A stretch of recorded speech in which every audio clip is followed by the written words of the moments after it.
Hello, everyone. Welcome to Protocol Development, Applying Research to Practice.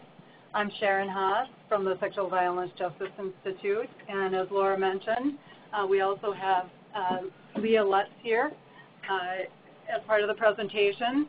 Originally, we were planning to, Caroline Palmer was planning to be in this presentation, and unfortunately had an unavoidable conflict, and so we're thrilled to have Leah Lutz here, who has a wealth of experience in protocol development.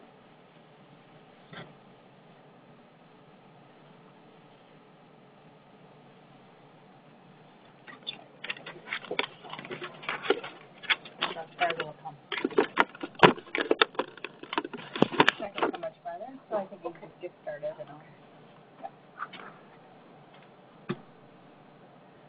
As Laura mentioned, we're with the Sexual Violence Justice Institute, whose mission is that we're dedicated to promoting justice for victims of sexual violence through multidisciplinary collaboration, through leadership and resources.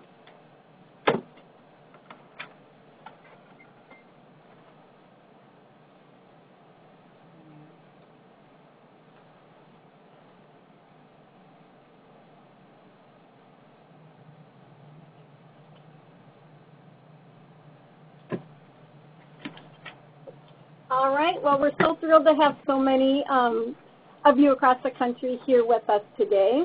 Our session objective today is we really want to help you connect research to protocol in your communities.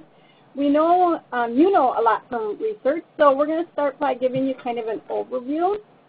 Some of what we say may be familiar to you, some may be unfamiliar to you, but what we're really trying to do is, with this webinar, is have a conversation on how we can put all these pieces together. What we know, what hopefully you'll learn today, and also, importantly, what you know from your practice in the field, where protocol priorities should perhaps happen, and really have a conversation about that. So we're going to start with Sharon, and she's going to do an overview of the research. When you listen to it both for the knowledge, but how you can use this research in your community to inform key stakeholders, to inform other colleagues, how it could be of use to you. We're going to learn how to transfer that research finding then into working protocols in your community. We're going to have a little bit of the basics of protocols, and then talk about some other protocol priority areas that teams have initiated and worked on based on some of this research that we're going to give you. So we're going to try to give you some tangible products and ideas as well. And then really have you start thinking about what types of knowledge support the research findings with the protocol development. And that really gets to your practice and what you know is happening in the field. Who are the victims? Who are the perpetrators? And how we can put those types of knowledge together into a working, livable protocol for your community that impacts the majority of victims that you may be seeing, wherever they enter the criminal justice system at. So those are our goals today. Please feel free at any time. Laura's here monitoring the chat, and Laura has a wealth of experience with protocol development as well. So at any time, feel free to chat in your questions if you want some clarification on things. If we don't get it to you right away today, just because of the volume of the participants, we will be sure to follow up. So we know webinar is a little bit hard to be interactive, and we're in the office here, you're in your office. But again, just that call if you would like to facilitate anything with your ideas or your questions. We really certainly hope that you will do so today. And with that, welcome. And now we're going to turn it over to Sharon to give an overview of what the research says. Thanks, Leah. Let me start by saying that the research component of this webinar was initially developed by Dr. Roberta Gibbons from Metropolitan State University here in St. Paul. We've made some additions to it, but I just want to appropriately credit Dr. Gibbons. And also because of this, if I don't know the answer to one of your questions regarding the research, I'll do my best to get that answer to you or to refer you to a source. We've also shared a handout that you should have gotten with your reminder email this morning. that points you in the direction of research on topics that we'll be discussing here. So a good starting point for thinking about protocol development and applying research to that process is to consider the goals of your SART and to be clear about those goals. You see that the goals stated here represent a broad range of shorter-term, mid-range, and longer-range goals. In the following slides, we're going to discuss research that relates to many of these goals. So with the short term, improving collaboration, tending to the care of the victim, through to decreasing the incidence of sexual assault in your community. So some short, middle range, and long range goals. All of you as team members know from experience, certainly, that working with advocacy and also adopting protocols that consider the needs of survivors can positively impact both the experience of the victim as well as the criminal justice process. And there's research that bears that out. A 2001 report on violence against women grants that is included in your reference list found that advocacy is an essential part of the criminal justice response to sexual assault. And that is author Burt and others. Besides improved personal outcomes for survivors, the presence of an advocate also increases the likelihood that of a report to the police, and it also increases the medical and the legal services provided to the survivor. And that's Dr. Campbell 2006 in your reference list. This slide from Dr. Gibbons on your screen here illustrates how the presence of an advocate points to improved personal and personal outcomes for the victim survivor, but also system outcomes. And as I said, something that's supported both by research, but also from experience. So if you're acting on this knowledge as a responder or as a team, by integrating advocacy throughout your systems response, your team is incorporating evidence-based practice into your work or into your protocols.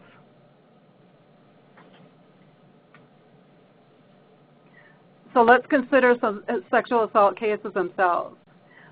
What makes a strong sexual assault case? Well, 30 years of research on this topic pretty consistently shows that sexual assault cases by strangers are more likely to be reported. They're more likely to be investigated thoroughly. There's a greater likelihood that they would be unfounded by law enforcement, and also more likely to result in police or prosecutor agreement about the severity of the charges that are being filed. And they're also more likely to result in arrest and in harsher outcomes for the perpetrator. And some of that more recent information is from Spahn and Tellis, again in your reference list. They provide more recent research, I believe, from 2011.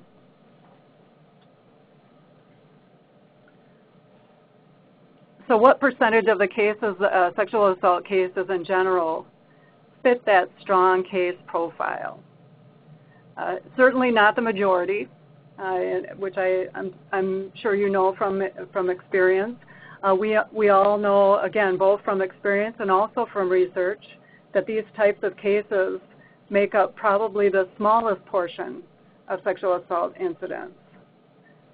But just because a case is not typically strong doesn't mean that it doesn't count or that it isn't something that requires our attention.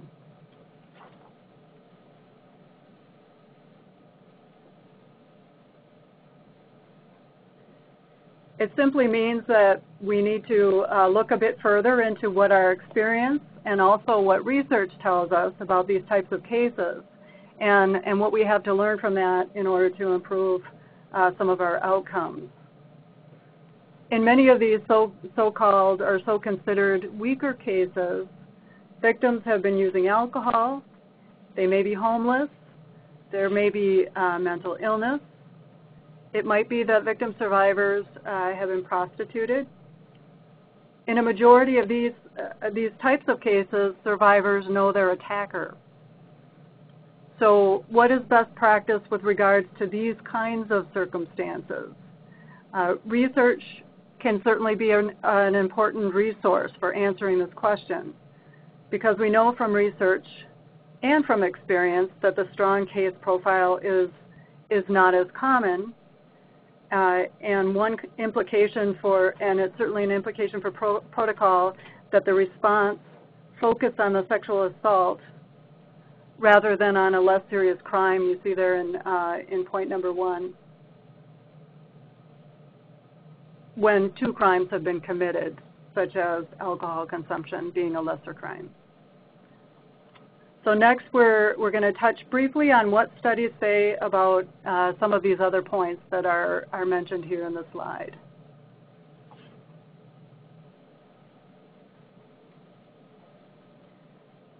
As I touched on earlier, research from Dr. Rebecca Campbell points to the importance of advocacy. There are correlations between engaging advocates and certain desired results in the criminal justice process. Advocates can strengthen the response as a whole by practicing care and non-judgment with victim survivors. And where advocates are involved, research shows that other parts of the response get better results as well. Campbell's study and others support strengthening how advocacy is integrated into your system's response. So for example, are all responders familiar with the importance and with the role of advocacy to other, and are they able to communicate that to other responders? Can they articulate that to victims? Is there a clear and a consistent procedure for initiating advocacy involvement in your system's response? And if not, how can your team address this? But I'm getting a little bit more into the protocol development aspect of this that Leah is going to be talking more in greater depth, so I'll stop there. Another place where research speaks is around the effects and the impact of trauma on memory and on behavior. A more recent study by Dr. Campbell looks at the neurobiology of sexual assault and the effects of trauma on memory, on recall, and on demeanor. All of this holds important implications for protocol development.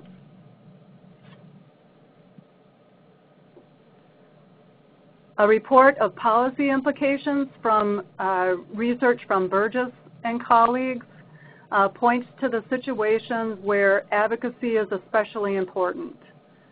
If your jurisdiction is like most and needs to make some choices about where and when to prioritize, this research tells us that victims in situations more likely to be characterized with victim blaming, such as those situations that are mentioned here, are an important place to focus additional counseling services and resources.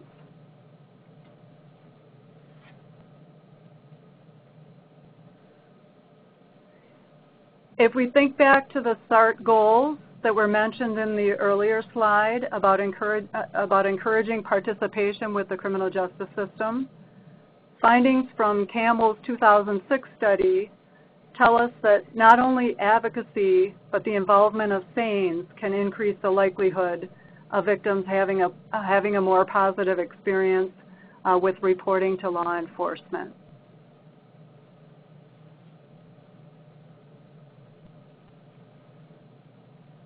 Some of those results from the Campbell study show that victims were offered more services from legal or medical systems, experienced less victim blaming or less secondary victimization.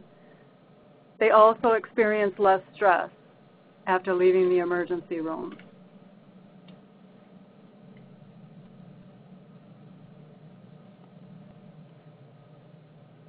Other areas that research informs relates to reactions to and general understanding of sexual assault characteristics and dynamics. A number of studies have found a correlation between stereotypical beliefs about rape, and also victim blaming, a link between those two.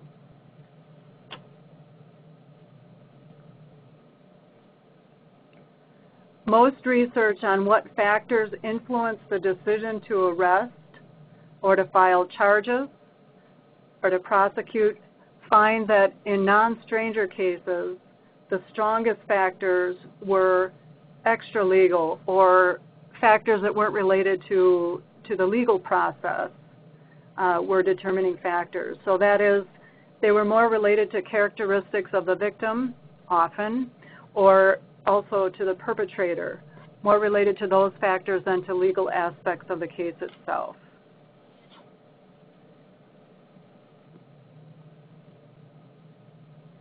In the 1980s and 90s, there's been an increase in violence against women who are prostituted in the United States.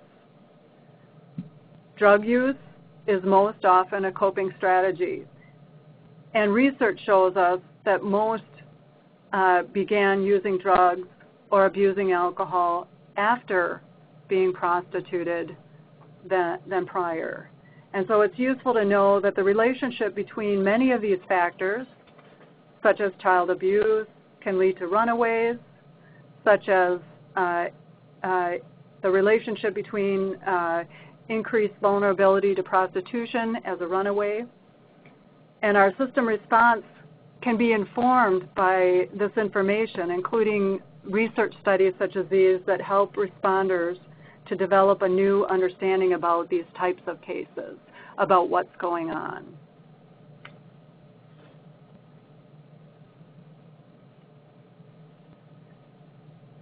Research certainly informs what we know about who perpetrates sexual assault. Early research from Growth looked at incarcerated sex offenders who had obviously been convicted, so their crimes were more likely to reflect the strong case profile. David Lisak has conducted research on offenders whom he refers to as undetected rapists, or those who have been incarcerated who have not been incarcerated for their offenses. Some of his research compares the two populations, and many similarities were found, though the way they carry out the assault has many differences.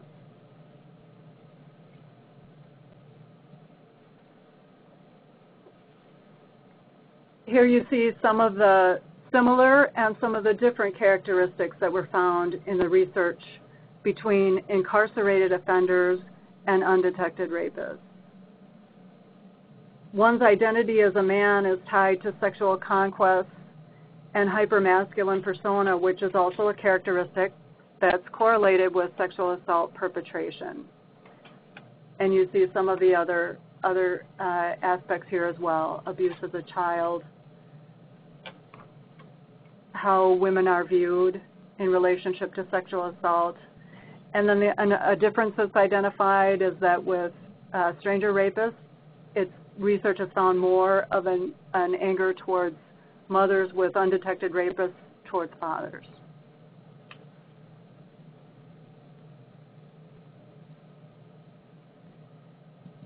And here are some of the elements that Lisak identified in his profile of the undetected rapist: seeking out victims who are vulnerable, less likely to be believed, premeditation for the sexual assault, certain grooming behavior, and the deliberate use of alcohol.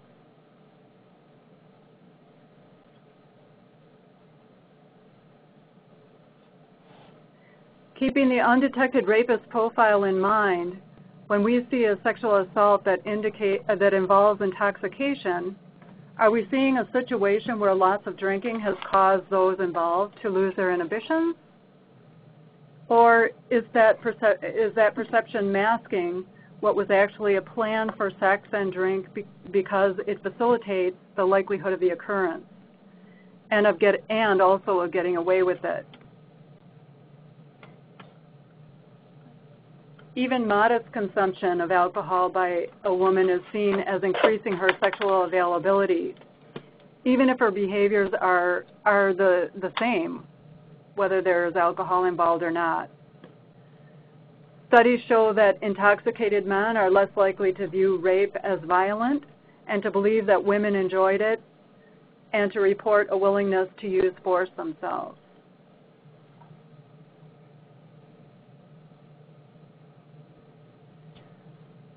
So what does all of this say to us about protocols and practice for these cases?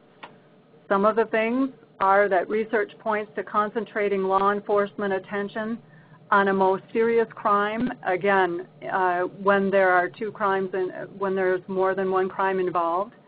So in this case, the more serious crime being sexual assault when there are lesser crimes present. Investigation that considers or explores the undetected rapist profile could be integrated into practice when considering research. When advocates and when SANES are involved, it increases the likelihood for improved outcomes, so strengthening that aspect of your system's response. And because of trauma, there should be options in place that allow for reporting at a later date as a possibility in your protocol development.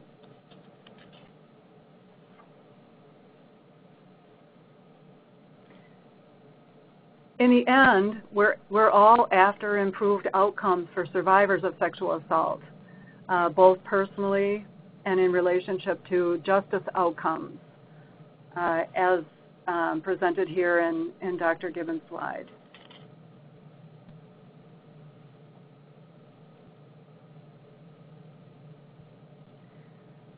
So much is known about the dynamics and the characteristics of sexual assault, both from all of our experience and also from what research tells us.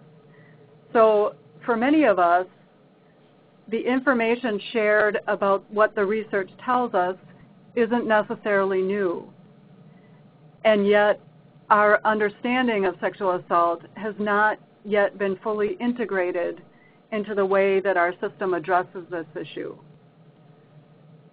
Actively and intentionally using research can be a way to strengthen the case for making changes in protocol or changes in practice for the skeptical or for the unfamiliar audience. And so this in turn can lead to better outcomes for survivors of sexual assault. And very shortly here, I'm going to turn this over to Leah Lutz to talk about, to delve more deeply into how this relates to protocol development.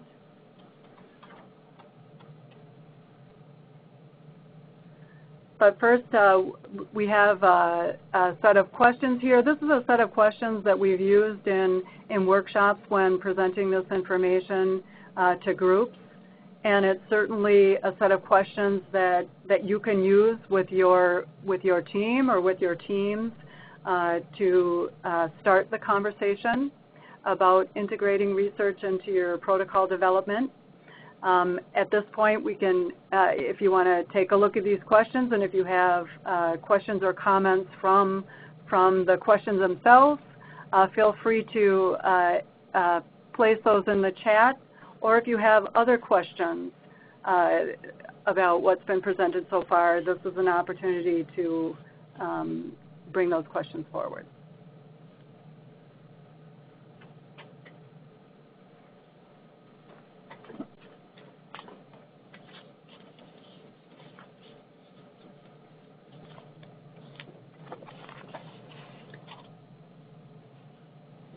And here's Leah.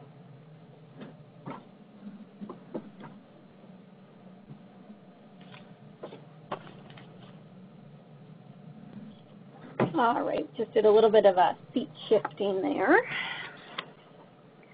So my name is Leah Lutz, and I have the privilege of working directly with SART, or SMART teams as we call them in Minnesota as well. SMART stands for Sexual Assault Multidisciplinary Action Response Team.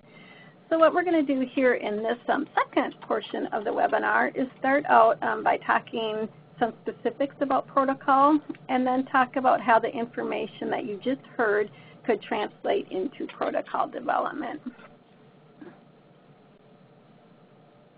Thanks. So with working with teams and from learning from all of you, what we have found, and we're going to just spend a few minutes talking about just some of the elements of protocol, we found it's really important for teams, no matter if you're revising protocol, starting protocol, working on protocol additions or inclusions, to have some conversations up front with your team members about exactly what is protocol. Or is it even called protocol? Is it called guidelines, roles, and responsibilities? We'll get into that in a little bit. So really, we think of protocol is a series of negotiations, of conversations amongst team members that does result in a tangible product of documented guidelines with roles and responsibilities assigned for your community and your team to participate in responding to victims of sexual assault. We really view it as these protocols need to go beyond the table, beyond those that are sitting at the team meetings or are part of the collaborative response. So how can it impact a system-wide response? And as I go through some of these elements of protocol, really I think that protocol needs to accomplish a couple of different things. It needs to work for the disciplines, but those inner dependencies of the disciplines also need to be attended to.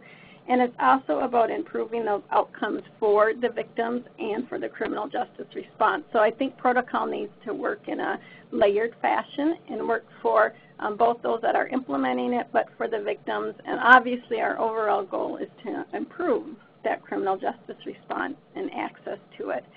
So with the research and things that you just heard, I want you to kind of consider as we're going through this, and we know that protocol is a series of negotiations. For example, what does protocol mean for advocacy? When they're called, which a lot of teams have worked out, but how is it explained? How does protocol work for offender-focused investigations when there's alcohol-facilitated sexual assault? With the majority of sexual assaults across the country have some sort of element or of element of alcohol-facilitated or drug-facilitated, prescription drug use, Sudafed, that type of information I know is something that you can really resonate. How would protocol really work for reporting options for those victims in your community that may be reluctant to access the criminal justice system?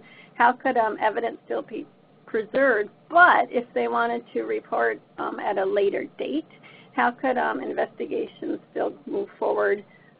So we're going to kind of talk about those different layers of it and move now into just a few considerations for those elements of protocol. All right. So we think of protocol as that product, which is getting really more varied and creative, what we're seeing happening.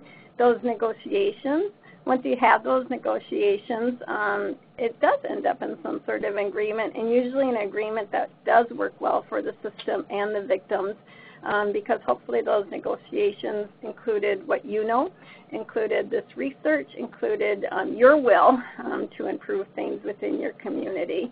Some sort of documentation, and the guidelines and roles. A lot of our work with protocol and these things that I'm sharing with you now were kind of defined and set by Anita Bowles and John Patterson in their book, Improving Community Response to Crime Victims, an 8-step model for developing protocol. Some of the teams that we work with in Minnesota use this 8-step process. And some other teams across the country use it as well, which is a really great roadmap to developing protocols, to having these conversations, and can be a tool that can be effective for teaming. All right, so this product, so the actual protocols, we view them as that tangible outcome, but it's the tangible outcome from the process that teams embarked on, and it's really difficult for teams to get to that outcome without investing considerable time and energy into the process. We know that it takes that investment in the effort to create. We believe that an effective protocol requires the participation by all the system players because all bring in a really distinct perspective, needs, their own experiences, expertises, and some undisputable roles as well. And it cannot be a one-size-fits-all endeavor. That's why it's really difficult to say, I've seen this protocol that this community used, let's just adapt it for our community. Now, there could be great lessons learned and information sharing and information exchanges, which are really, really useful. However, it's really important that you think of this product as both the process and, the tangible document that you'll get as a result of it. We know that different locales also require different responses, and they have to have different protocols. Although we know that there's commonalities or certain elements that are familiar to all communities. Federal law requires that a sexual assault victim should not have to pay for the sexual exam, obviously, something that we're getting well versed on now. There are those shared commonalities. However, each of you on this webinar today are the experts in your community. And so protocols also need to combine the expertise of what you know needs to happen in your community as well. And really the protocols are there to help establish procedures and policies and set a baseline expectation for the system response. Whenever somebody asks me why we need protocol, I always say, well, it starts to institutionalize your response. Is protocol the only thing that needs to be happening in your community? No, there's a variety of things that need to happen. However, it starts to embed the response within all your disciplines. It starts to embed the response that you want to give towards victims. And ultimately, it starts to embed what you want to see happen within the criminal justice system. And unless we negotiate and get our way through there with protocol, it's one way of helping you create this livable process for your team. So, negotiation. It's required when new relationships are established by the protocol. It may imply conflict. We always say here, and I've learned a lot from Laura here, who's sitting next to me on the chat line and things, that conflict is I'm trying to think of the word I would use. Conflict is necessary. Conflict can be a vital aspect to a team. And if a team does not have some conflict, it's usually probably that they're not functioning as high as they should be.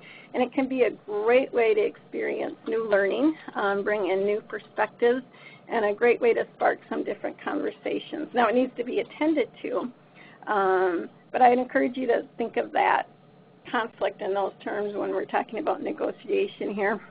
So some of the responsibilities for responding are set forth by laws, either state laws, VAWA laws, different things that you have to adhere to. However, those should be put out on the table and reviewed and discussed and clarified by teams to ensure that your community protocols are in compliance with the laws. It can also be a nice place to start as you go on this process, because there usually is quite a bit of agreement. And you can learn, communication processes, how you're going to negotiate, and it can be a great way to embark on this process. You also need to, some team members also need to understand their role with regard to the laws. I can't tell you how many times that I've heard, I didn't know that, or I didn't know that you were bound by that, coming from peer to peer and from team members to team members. So it can be a great way to learn from each other as well. An example would be around obligations towards confidentiality. So have those conversations. For example, an advocate may have privileged communication with the victim. A prosecutor has a duty to share information, particularly that exculpatory information, with the defense. And it wouldn't be appropriate for either professional to ignore their legal responsibilities. And so having conversations about that can be really beneficial to the protocol development process. I'd also encourage you to just talk about your agency philosophies, the philosophy of your discipline, the informal rules that you also follow as part of the who that you are within your discipline and within your role within the response. Medical, this might be the place to talk about HIPAA and so on.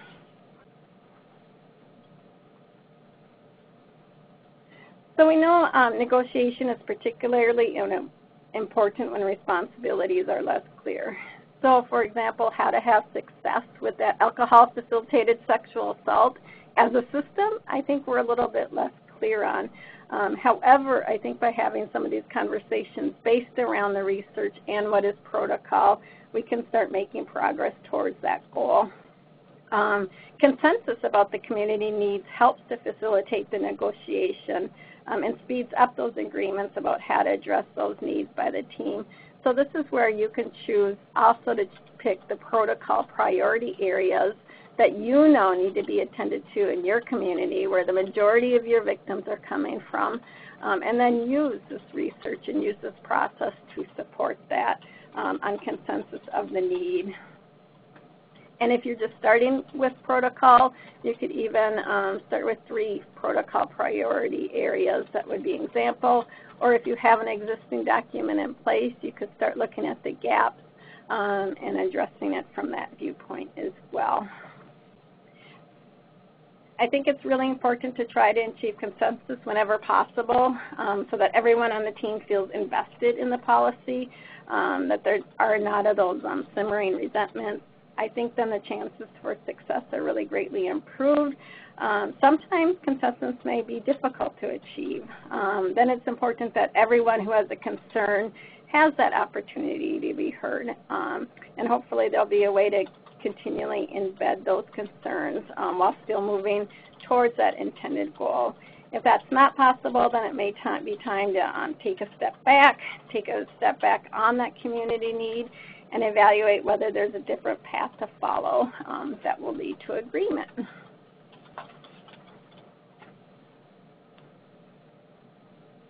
So then finally we get to that documentation, to the actual living document. Protocol development should incorporate terminology that is understood by everyone involved. I'm working with a team in northern Minnesota who they have just undertaken protocol revisions. They've had some protocols in place, made significant changes, and included some special elements based on the information that you heard from Sharon. And their goal is that the experienced team member is taking the revised protocol and sharing it with their newest colleague as a way to check, does this make sense? As a check for terminology, flow, different things like that. One of the complicating factors is that multidisciplinary efforts each use their own language. I was just out at a conference in Wyoming and got called out on all the acronyms that I was using, which was a great thing. And we do that all the time, no matter what discipline that we are in, because that's our environment now. That's what we're in every single day. But just as a reminder to use language and acronyms that are understood by all, and if they're not, we've even had teams include a glossary of terms and acronyms and so on. The protocol should recognize and overcome these differences. Any terms that may have different meanings when used by different agencies should be defined. For example, case can mean different things from agency to agency. For law enforcement, it could mean something like a collection of the evidence, the related crimes, a consolidated thing from dispatch to investigation to prosecution, for example. It may mean something different for victim services for that advocate, and it may just mean one victim. So even some commonly heard terms, I would urge you to have some conversations about what it means in order to bridge the differences. And again, this can be a really great learning time for your team. Finally, guidelines. So guidelines included in the protocol set the parameters for which agencies are responsible, what they're responsible for, when, and how each activity is performed. And this is where we've learned that I think it's really important to have some of those challenging, I think really actually fun, thoughtful conversations about the information that we presented earlier, because the protocol obviously needs to work for the agencies and set those responsibilities. We want each player, each individual responder, no matter where that victim entered the criminal justice system point, to experience justice, however that's defined by the victim. But we also want protocols and things to kind of push us and to challenge us and to make inroads for these really, really challenging cases. And most of the challenging cases in most communities are those victims with high vulnerability and perceived lower levels of credibility. So again, think about it. How is that agency going to be responsible for, but what is it going to mean for the victim? And secondly, what is it going to mean for those offender-focused type investigations when you're actually writing the guidelines? So roles. So once you get here, and you know these conversations aren't linear. We're presenting them that way, but they happen, you know, fluidly and within different contexts. So at some point in time during your protocol development, also talk about the traditional roles of the team members. For example, it goes without stating, but prosecution on your team is the only one who can prosecute, and law enforcement is the only one who can do that in investigation. So that role, but what it means, what are they bound by? What is their philosophy?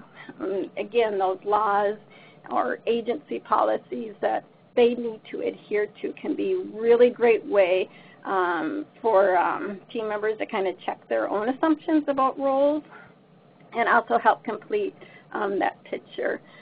Working with the newer team over in Minneapolis, we're in St. Paul, so I cross the river once a month, and the SANE nurse, who is very experienced SANE nurse, they're talking about their roles right now. She keeps saying, I had no idea that's what corrections did, or I didn't know prosecution did that. So again, even these really experienced professionals who get really super experienced within their own discipline and role, sometimes it can be really helpful to paint that whole picture and system-wide picture, and to remember that we need to adhere to that as well, and not to make assumptions that everybody knows what everybody else is doing on the team, because that usually is just not the case. So there are valid and discrete roles, but while they remain the same in the multidisciplinary context, there's also a certain amount of redefinition that needs to occur in order for different parts of the system to work effectively together. So meaning, take some of what you know what's happening in your community. How can you have some conversations about the roles with maybe, for example, intimate partner sexual violence within the domestic violence context that we know often goes not unnoticed. I don't want to say that word because I think many of us do notice it, but it often is not intervened on or intervene on in a much later time. So how can you have conversations about how questions should be asked, for example, or the role of advocacy for that, or the role of the law enforcement response if the assault was a domestic, but a huge red flag, it happened in the bedroom, which is obviously a red flag for intimate partner sexual violence. And then think about it, what is those interdisciplinary dependencies, both for the role, but also what it means for victim-centered. Victim-centered investigations, victim-centered response, because we know from the research that if we can improve the experience of that victim, we can improve the experience of the criminal justice system, and to define that. So those are some overriding themes or messages. And then throughout the protocol, also consider the safety needs of the victims, that the protocol meets like VAWA standards.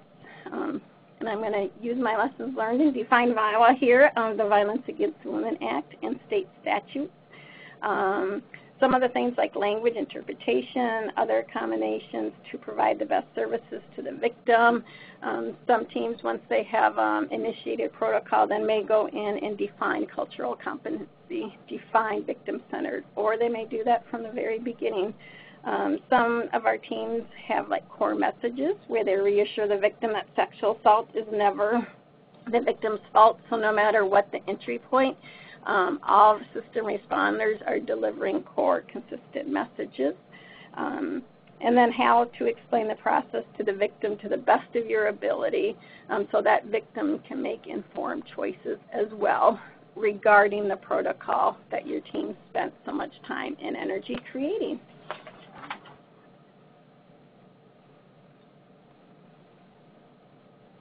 So just some other concerns or things for you to consider. consider. Without trust and rapport, a protocol is not impossible, but it's probably not going to really serve the needs of your community, your discipline, or the victim. So attending to the trust and rapport is really, really crucial, and that's why it can be great to be strategic as well. For example, starting with conversations about the undisputable roles, the rules, the regulations, things like that. The process is dependent upon communication, understanding, and cooperation. If some parts of the system are not on board, the protocol will not be as effective and victims may not be served. For example, if medical is not representative, all the core aspects of the disciplines need to be included in the protocol. Protocol development usually doesn't occur right out of the gate when a team first comes together. We can talk to you if you're interested about team sustainability and starting a team. As we talked about with the negotiation and agreements, it's really imperative to get consensus about the community need before you jump right into protocol. So there needs to be some sort of foundation setting before teams launch into protocol, or if you already have protocol, before you just launch into protocol revision. Because the protocol has been out for 5 years, it's time to revise. That may be true, but that foundation needs to be set. What do you need to revise on? What do you need to change? What are the gaps? What have the victims in your community experienced from this first 5 years of protocol? Has it made the difference that you were hoping for, and so on? So whatever you do, setting some foundation before you're launching into the protocol. It does take time to establish the trust and rapport. As I started, the 8-step cycle can be a great way for teams to develop relationships, understanding, and really it's a way to guide the process. I know I started the conversation on this part with that, but protocol really is a process, and the documentation that you get out of it is a reflection of what you embarked on. It usually doesn't happen overnight. Most of our teams take a year to 18 months, sometimes longer, to create that protocol. And a key goal and shift is away from the victim credibility to the offender accountability. How best can the system put the onus on the perpetrator in order to avoid victim blaming and other barriers to bringing forward cases? And by prioritizing the sexual assault crime, teams put the focus on the illegal activity, not the behavior of the victim that occurred before, during, or after the crime. For example, delayed reporting, use of alcohol and drugs. That is the norm in most cases. Most non-stranger sexual assault victims do not report immediately. So how can protocols reflect what you know is the need in the community?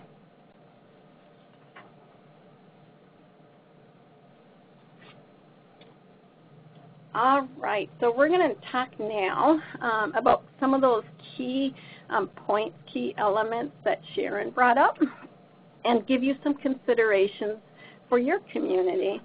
A lot of this is from what we have learned from teams, and just want to really give credit here in this portion of the webinar to all of the people out in the field who are challenging, who are trying new things, who are implementing, who are being creative.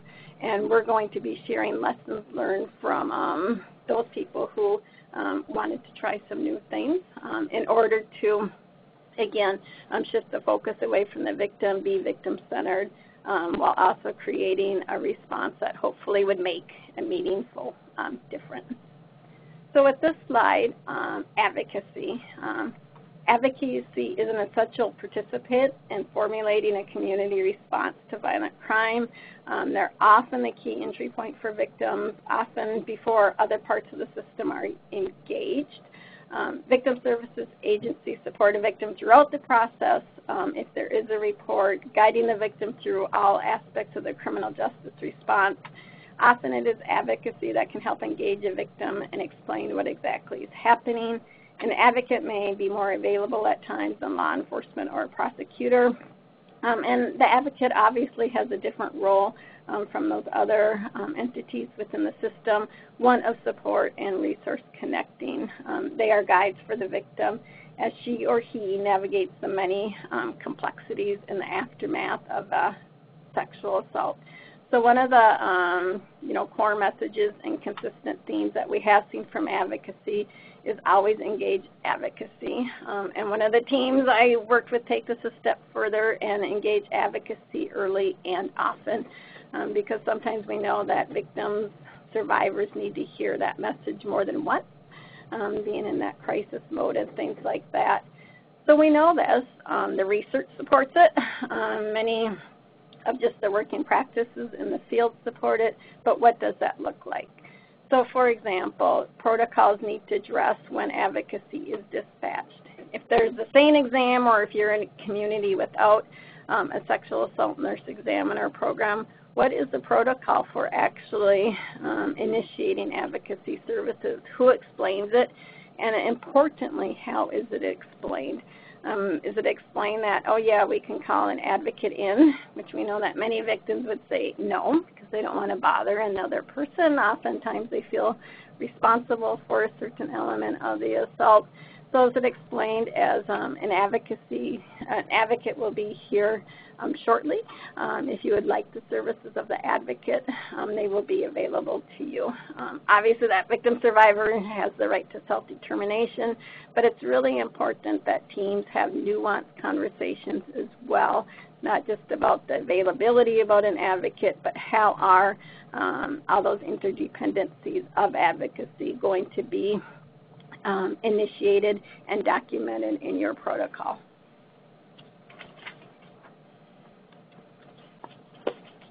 All right, outstanding warrants. So these next few slides get to those victims that we know are extremely vulnerable in communities and may fear accessing the criminal justice system.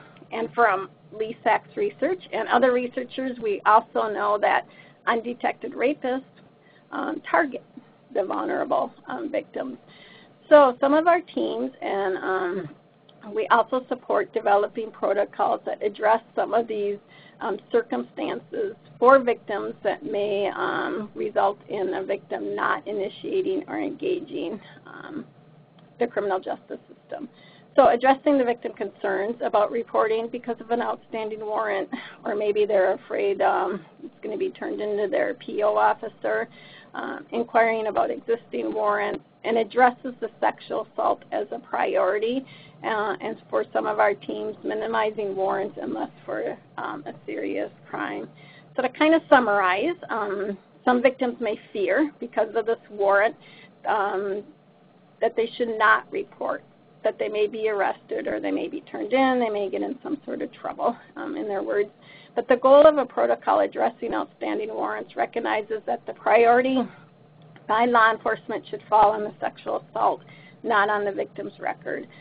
So one potential protocol suggests checking on whether there are any outstanding warrants, what they are for, and what bail has been set. And unless the warrant is for a serious offense such as robbery or a homicide, then the protocol should recommend minimizing the warrant and dealing with it at another time in favor of addressing the more immediate issue of the sexual assault. So getting back to that, what the research speaks, keeping the focus on the crime of the sexual assault. The goal of this part of the protocol is to remove a potential barrier to reporting. It puts an emphasis on the seriousness of the sexual offense, and it does give all victims an opportunity to seek justice. The short-term goal of getting the report and potentially addressing a risk to public safety, and then the long-term goal is then sending a message that sexual assault is taken seriously and the focus will be placed on the crime against the victim rather than any allegations of a crime against her or him. And you know, just for this part, if your team has considered this or even had conversations about this, feel free to chat in now. We know these can be difficult conversations for teams to have. We know that, for example, law enforcement and prosecution do have roles and responsibilities as it relates to this, but we have found that when teams look into this and try to figure out how the players on their team can still adhere to their professional roles and responsibilities and ethics, but while also keeping the focus on the most serious crime, it can be a great way to give some victims, quite a few victims perhaps even in your community, those that feared accessing the justice system can start to see it as a viable option for them.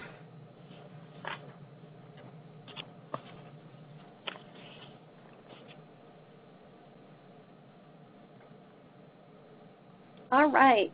So another area that we've seen teens address quite a bit is that alcohol or drug use. The research supports this, and you in the field supports this. So similarly to that warrant policy, a protocol on alcohol or drug use by the victim recognizes that the chief concern should be the sexual assault, and that the victim's use, whether underage or illegal, should not be a deterring factor to reporting. Again, trying to see the reporting, the criminal justice system, as a viable option for these victims. Maybe for that college-age student who's 19 who fears that if she or he reports because they were drinking underage, that their parents are going to find out, that they're going to get in trouble, that they're going to get cited, and so on. Removing this barrier to victim cooperation also recognizes that alcohol or drugs can play a role in enhancing victim vulnerability, which is backed up by that research, and could potentially play a key role in the investigation and prosecution. That if victims are truthful about this and feel like they can be truthful, from the upfront part of the investigation and the reporting process, that investigation and prosecution can then go to show how they were applied with alcohol or how it increased their vulnerability, their lack to give consent, and so on. How it can actually help make some of what we perceive as those weak cases actually stronger type cases. Protocols like this also remove a barrier to that victim's candor about the alcohol or drug use, and those that could become an issue later on if it was reported but the victim never said anything because they were scared. We know that significantly impacts the future route through the system for investigation and what the disciplines within the investigation can tie their hands as well, a little bit as well. So that would be things like the medical forensic examiner. If the victim came in and didn't want to report to law enforcement because they were fearful of the drug or alcohol use, that responder could then give the message that law enforcement in this community is concerned about the serious crime of sexual assault, and we have steps in place to help you be able to tell your whole experience without fear of reprisal. There's specific language that teams have drafted within their protocols. Again, in follow-up, you're going to get our follow-up information. If you're interested in that, feel free to contact us. So really, again, this is part of prioritizing the sexual assault investigation over the misdemeanor, things like the drinking or the use of illegal drugs. Extremely important to protocols because we know these are the majority of victims. And just a little FYI, public policy regarding and related to this issue. Here in Minnesota, in our current legislative session, there is proposed legislation to provide limited immunity from prosecution for a person who seeks or obtains medical assistance for an alcohol or drug-related overdose or who assists someone else. It does require cooperation with law enforcement.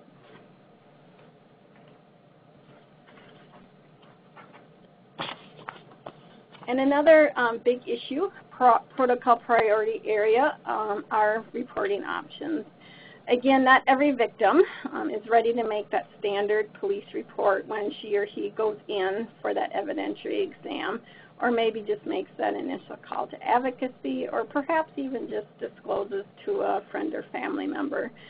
Some would like time to decide about reporting.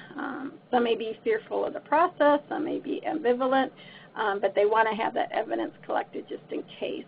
So it's really important to have protocols in place to address the victim's decision-making process. This is really key because we're learning more and more from research that disclosure is not a single event. It is a process. And so how can teams address this within their protocols? That reporting is a process. You know from experience that you're going to get some of the harder details later on. You know from trauma that initially the victim's account may be fragmented, may be scattered. They may say, I don't know. They may go over one detail over and over and forget other details. So it's extremely important that protocols consider this when thinking about different reporting options. And give time for that victim's decision-making process. Give time for responders to also be informed on trauma while preserving that evidence for a meaningful amount of time, so that if that victim survivor does choose to make a report, that evidence is there, it can be analyzed, it can be used. For example, an anonymous reporting process that allows the DNA and other evidence to be stored indefinitely in the event a victim decides to report at a later time. Now we know within jurisdictions that there are storage space issues and other issues, but to have those conversations about what storage would look like in your community, both in a victim-centered way and also the limitations of perhaps your capacity and resources. The evidence may include the kit, clothing, other items collected, photos, or etc. The patient can authorize the release only as an anonymous report, and the evidence is tagged that way. And the kit can be stored sometimes in the medical facility, often with law enforcement. So it gives that time frame for the victim to decide if the reporting will be viable. And with some of these other protocols, if we're starting to put all these puzzle pieces together, is kind of, I think, is the real intent of this webinar, that if they were scared maybe, or fearful, or didn't know what would happen, that a victim-centered way approach that keeps the onus on the offender, that's offender-focused, and also provides different options, can really, I think, go a long way to what that slide about increasing cooperation, increasing reports, prosecution rates, and so on. So there are different reporting options. There are the standard reports, which some victims would feel ready to do. Consider anonymous third-party confidential reporting.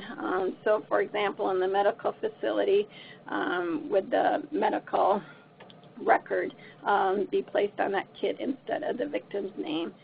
Again, having that recognition that the decision-making process to report is a process along with the disclosure.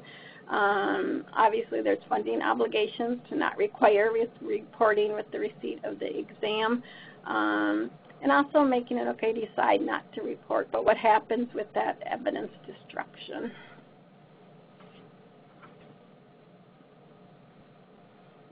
So we wanted to leave some time at the end for your questions, but just some key questions, either for you to consider just as a way to summarize this information that we presented to you in rapid fire succession, I realize, or for you to figure out how you can have some of these conversations with your team members. Just consider, in your community, what issues would you like to see addressed by protocols? What information will you bring to the table? How can you help inform your colleagues on what are some victim-centered protocols? What do you need to include in these conversations to expand your team's knowledge to support protocol development? So some of the research that we presented, we realized that you may be familiar with. Some of it you may not have been.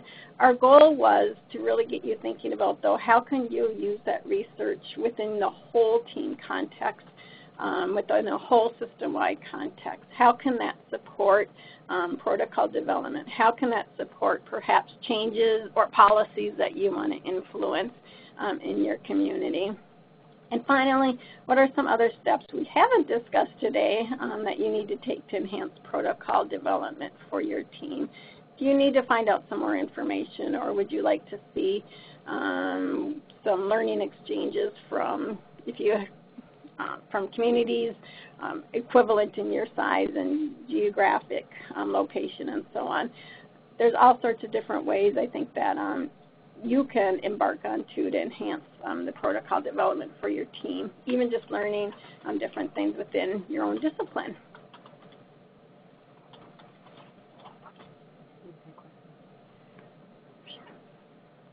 All right, so we're gonna just kind of, we're gonna pause and just take a moment to gather some of the questions. Do you want to come back to this? Yep, and then we'll come back and just finalize the keep in mind and then let you know about our upcoming webinar in May.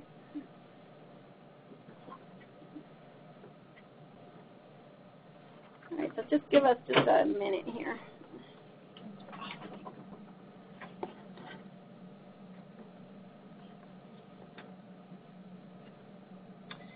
So this is Laura. I've collated questions as they've come in. Thank you so much. And giving them to both Sharon and Leah. I'll still collect the questions as they come in via the chat.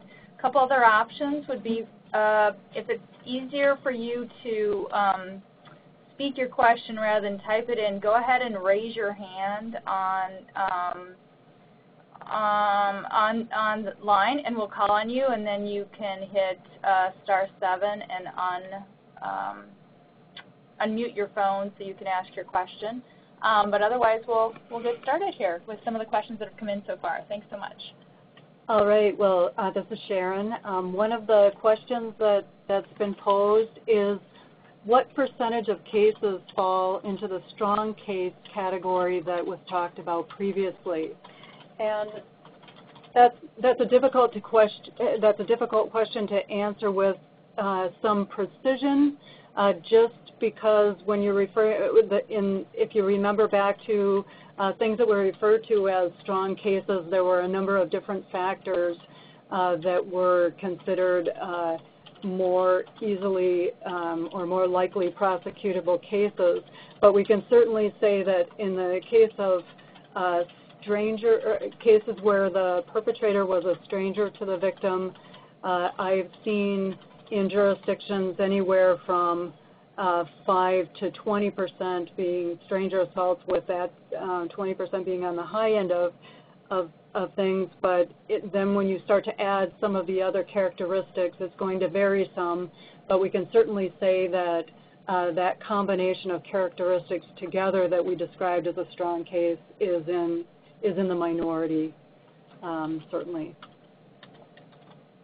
And then if you're looking at incidence and prevalence research that talks about whether or not a victim knew their perpetrator, that would be Centers for Disease Control research certainly bears out that it's much less likely for a stranger to be the offender in a sexual assault case. There's another question here. Has there been a study or some recognition of a jurisdiction or a state where the protocol mostly leads to good outcomes? That's a great question. What I can say about that is that what I am aware of is more where a jurisdiction has had an issue come up about their protocols or the way that they address sexual assault cases, and they have proceeded to address an issue within their protocols that has raised flags or issues in terms of how the system is addressing a case. And I would give, and so it's not something where I'm aware of a state or a jurisdiction that has all aspects of their protocol that have been held up as achieving the best outcomes in terms of for victims, survivors, or for justice. But I know I can certainly mention in the case of Baltimore that really looked to focus on lowering how many cases were unfounded and developed protocols that they have a report about that has substantially lowered the number of cases now in their jurisdiction in Baltimore City that are unfounded. And I can mention as well that that's a process that was used. Many people might be familiar with processes that were developed in Philadelphia to look at how they were addressing cases, and they certainly have information that has that indicates better outcomes for their cases with the changes that they've made in their current protocols and how they look at cases and identify where issues are. There are a couple, but in terms of a state having developed all points of their protocol, it's more particular issues that they've focused on to solve. Do other folks have things to mention about that? Okay. There was a question that asked if earlier that I mentioned if stranger cases have a higher rate of being unfounded, and if I did say that, then I misspoke. It's the opposite, that stranger cases are less likely to be identified as unfounded. All right, it's Leah again. A question about upcoming SART conferences that may be appropriate for SARTs. I don't know of particular ones that are upcoming. We have had a National Institute for SART leaders. For this person that asked this question, I will follow up with other conferences appropriate too, and I'll open it up to Sharon or Laura if they know of any. But just so you know, if that question came from you, a direct email will be coming. Yeah, I think that it's a combination of things from time to time. There are things coming across the horizon. As a TA provider, we can give you a link also when Leah follows up to a list of what all the TA providers, if you happen to be an OVW grantee, that you could access. But I'd even say sometimes it might be useful to take a few different people from a discipline even to a conference that may not be designed for SART teams even, if you think about it carefully, and then bring it back and work with your team to think across disciplines on it. And then we'll do site-based training as well, and Leah will follow with all those options. So. Great. Okay. I'll just read a really uncomplicated question here.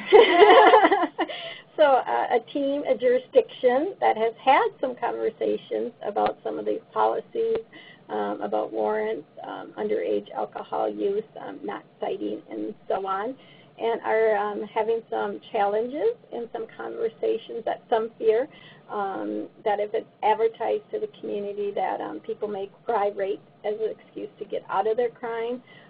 Have you experienced this at all, and any suggestions on how to address it? A couple of thoughts that I have is I would really consider where you're at with your team and knowing where your team is at if you're ready to have these types of conversations, because it does require a strong degree of trust and rapport and negotiation and trying to get some agreement. So I would first start by thinking about, is this a fit for your team right now? If it's not a fit, we know from the research and from all of you that probably the team or the jurisdiction does need to have these conversations. So what are steps that you could take to get your community in a place where they're ready to have these conversations? And if it is a fit, I think a few things that I would consider is, bringing in a presentation about this research, bringing in a presentation about false reporting, getting some of those elephants out in the room per se, because we know that most victims, do not make false reports, and we know that unless teams develop procedures and protocols for those most vulnerable victims and those victims that have that perceived lower levels of credibility, you're just not going to be nearly as successful as you could be because those are the norms. Those are the weaker cases, Sharon said, but they represent most of the victims in most communities. And Chief Paul Schnell, who I just had the opportunity to go out to Wyoming with last week, we talked about some of this out there too, shared that. And unless we address this and unless we have conversations about it, the system becomes complicit sometimes along with that perpetrator and suspect, because they rely on us to make the same judgments against the victim sometimes to help get away with it. And I'm not saying that we're all making those judgments or trying to be stereotypical, not implying that. but unless that as a system that we develop protocols that fit the needs of the majority of victims, you're just not going to be as nearly as successful. So having conversations around that, having conversations about how it can be offender-focused, and then wrapping in some of this research to support where you need to go within your team to support what you need to have happen. You know, it may not be that you're ready as a whole team or collaborative to have these conversations, but could you form a subcommittee to talk about it? What are the implications? What are the concerns, the legitimate concerns? What are the potential benefits? And have some subset of your team or your response take a really close critical analysis of it and then figure out how to present it to the whole team, figure out how to move the team forward on it, and so on. An initial thought, and I'll open it up to my colleagues if they have anything to share on it, because we know it's very complicated.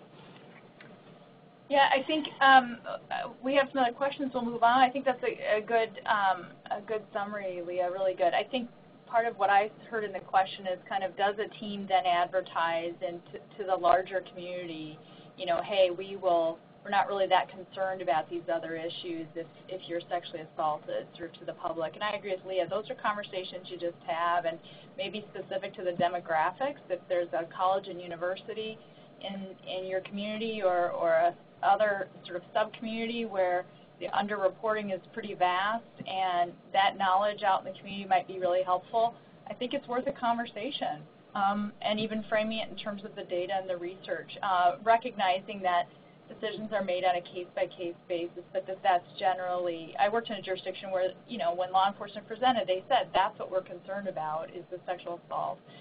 At the same time, other places just might want to have the understanding between providers primarily, and so that an advocate answering a hotline might be able to say when somebody's saying, hey, but I'm scared, or my friend is scared because we were drinking, you know, it was always really helpful as an advocate to be able to say with assurance, that's not what they're going to really, you know, they're not going to focus on that. They really, you know, we work as a team here. And so that, anyways, that was part of what I heard in the question, is the decision about like how widespread that knowledge gets around. And I don't know that we have experience or a team that's like nailed that in any particular strong way, and it may be a kind of fix that fits with what's happening in that community and what the team's trying to advance.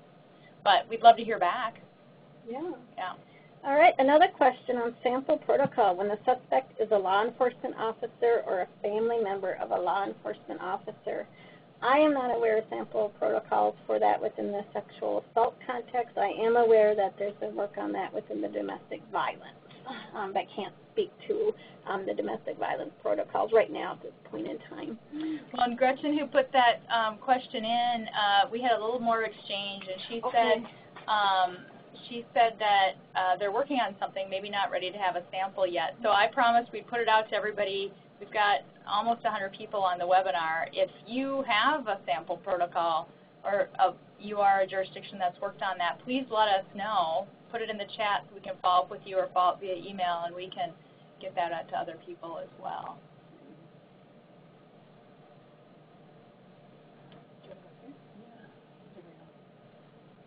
Maybe that's for you, Leah? Sure. All right. I love questions, by the way, so we all do, because we learn from you. So thank you for submitting your questions. In our community, SARTs do not see a benefit regarding SARTs outside of discussing specific individual cases. What advice can you offer? Great question. So usually that's a question I've heard a few times. My initial response to that is really trying to get the team and the community to think about how they can start institutionalizing their response. Meaning that if they're gone in a year, or they're going to retire in 3 years, what would a response look like that if all of you who were sitting at that table were to let's say all your agencies, you know, were no longer funded, or all of you won the lottery at the same time and were going to retire, which we know is not likely, not going to happen. However, would the response in your community be able to go on if the individual responders were not there and present? And usually that answer, sometimes a yes, because there are protocols in communities, and sometimes if it's a no, that is why you need to do it. And this is what gives your response that opportunity to be documented, to assign roles and responsibilities, to be that livable protocol, to change, to implement kind of some of the things that we talked about today, to grow your response.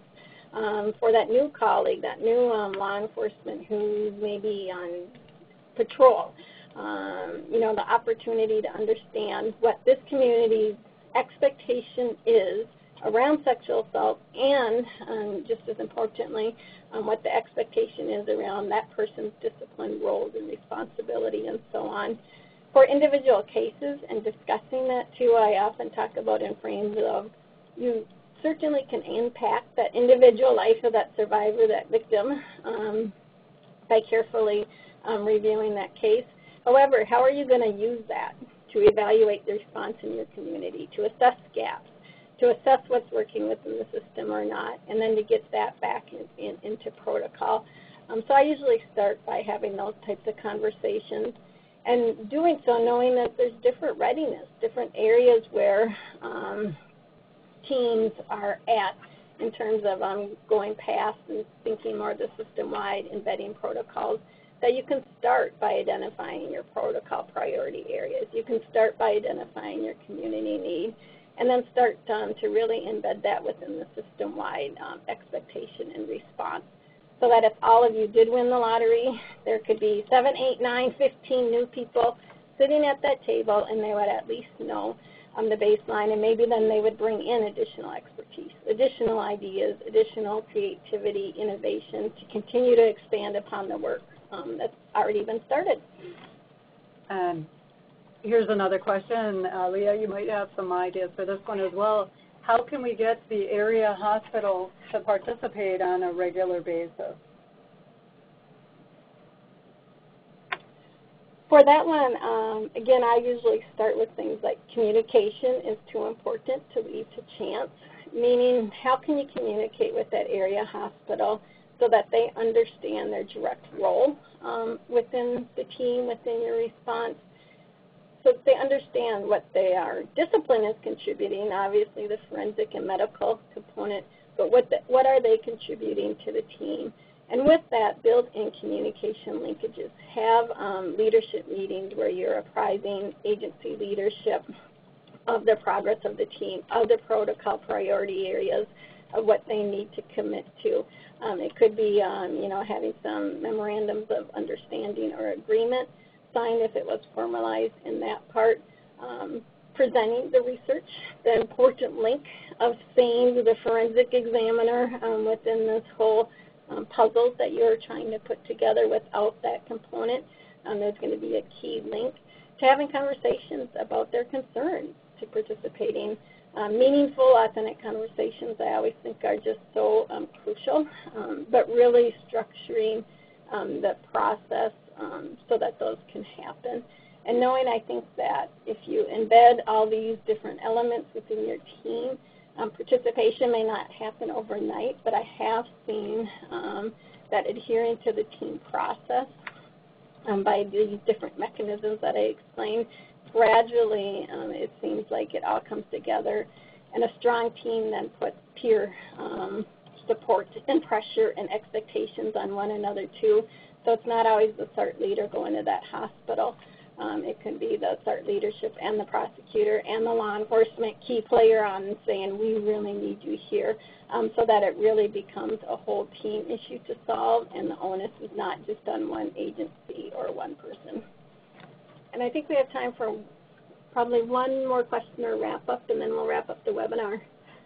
And there's a question that's come in. Can you comment on effective ways to ensure that entire agencies, such as hospital, law enforcement, prosecution, are consistently and thoroughly trained on the protocols?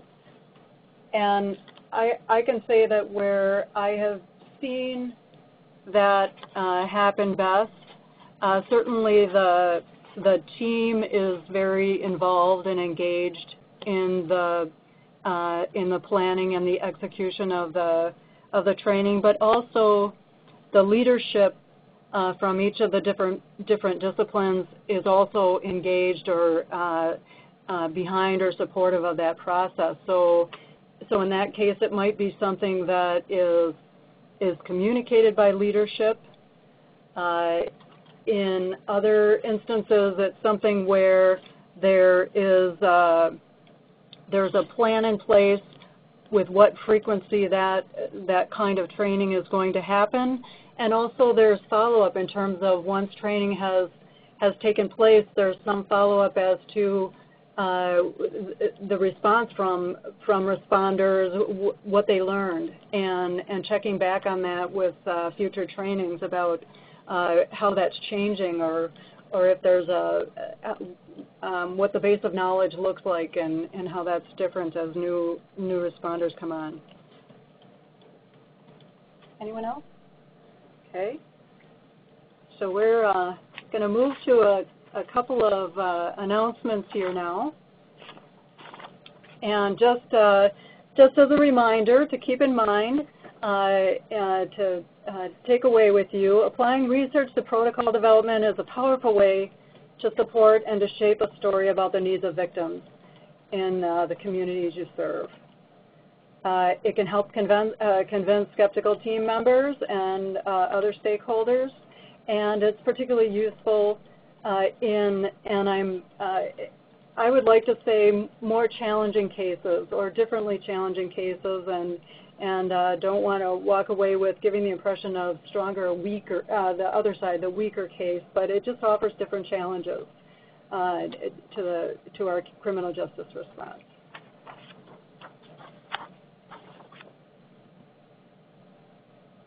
And just an announcement, our next webinar coming up, 2 Protocols, 1 Survivor. We're going to look at building partnerships with colleges and universities to improve response to sexual assault in the campus context. And that will be with, as I mentioned earlier, in relationship to the research presented here today with Dr. Roberta Gibbons. And that's Monday, the 20th of May, same time, noon Central Time. And just want to thank all of you for attending, and thanks so much to Leah Lutz for stepping in when Caroline Palmer wasn't able to join us, and to Laura for her help behind the scenes here. And again, just thanks for all of you to all of you for attending, and we'll be doing some follow-up. Just a little reminder, please give us some feedback in the survey that will come up once you end the webinar. Thank you so much. Thank you.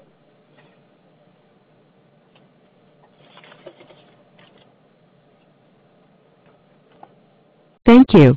Please stand by.